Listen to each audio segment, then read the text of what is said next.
Now, though, the Teachers Service Commission is meeting with the Parliamentary Education Committee on the transfer of teachers. This coming after an attack on some teachers in Wajir. 2 were killed in that attack by terrorists about 4 days ago. The insecurity in the area has seen several teachers flee and demanding transfer to safer areas. Let's listen in.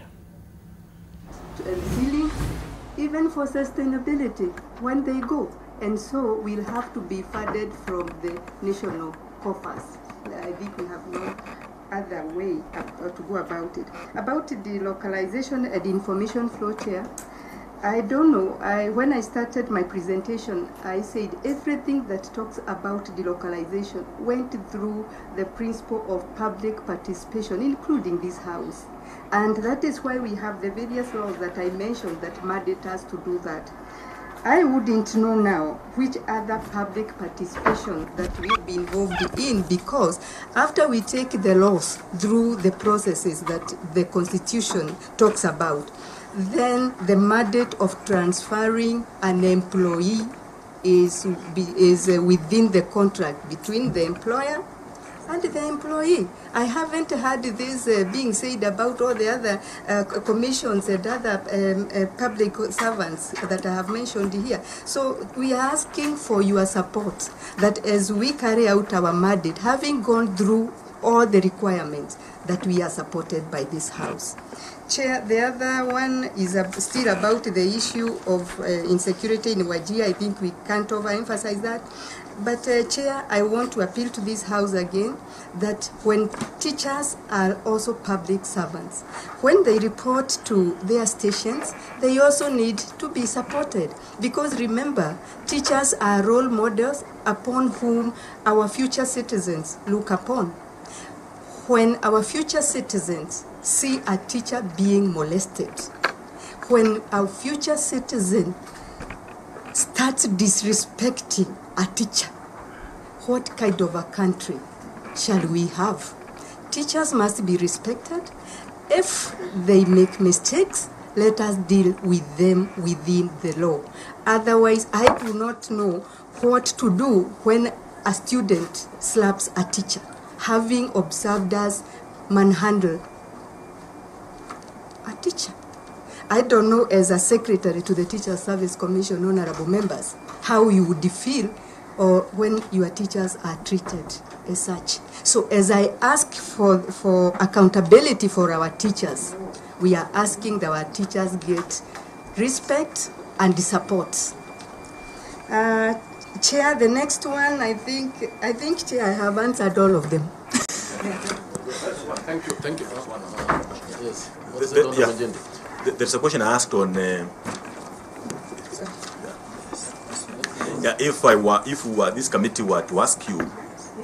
if this committee were to ask you, to provide us with, I'm asking this because the previous minister, CS, the one who went to lands, one time he was telling us here, this country doesn't have a shortage of teachers. Teachers are there. I think, you see, when I think, Chair, with all due respect, we said we are an independent commission, and so issues on teacher management would rather answer. But nevertheless, if you start, you remember I said at the beginning, if in Kenya you start using pupil-teacher ratio, then you'll find like we have enough teachers. But can you do that when our teachers are overcrowded? Can we? Secondly, Chair, the teacher's role is there. You know, we have currently 312 and 60 teachers as of now. If this parliament, if this House wanted that, we will just have the roles. They are huge booklets. We would bring them. They are there. You will see in the data I gave you teachers on duty per county. I'll just now go and reproduce the list. Name by name, grade, we have it. Per school, because that's how we pay them. There is the teacher's payroll. Maybe to... Yeah, can I just clarify something? Because this is a major issue, and I think you're making a very passionate appeal to the House through this committee to support recruitment, right? Now, just looking at the crude numbers, the teacher pupil ratio is about 1 to 40, okay? So it looks very rosy that we don't need. Okay, but and I think that's why my colleague is asking, rather than just going by counties, if we can break these figures down further to actually show the discrepancies within the schools. Because obviously, if a school has only 100 kids, but has started 1 to 8, yeah, the teacher-people ratio shows they should be having only 3 teachers, but it's class 1 to 8, so it requires 9, right?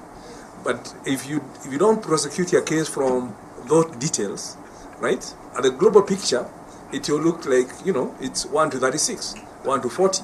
So what is the justification for extra teachers? And so that we can then know what to have this discussion between the TSC and the Ministry of Education in terms of the rationalization of the opening of new schools and how the schools should be registered so that you have a proper fit between the pupils in the school and the teachers in the school, right, and the classes and all that. So it's something that you might want to help us to actually get that information. And associated with that, so that it was either yesterday or in an informal discussion, it appeared that the number of trainees in the teacher training colleges is actually going down, right? So even as you're looking for more teachers, how many teachers are actually available for recruitment, right, in the secondary schools and for primary schools?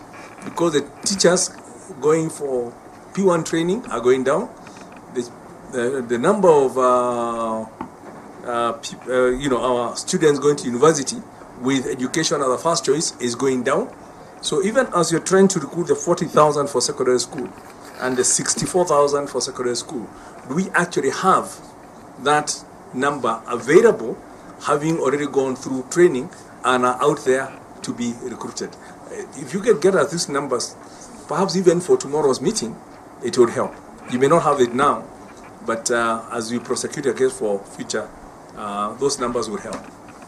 Thank you, Deputy Chair. I know actually we are, as the Committee of Education, we are passionate to make sure that teaching and learning is going on.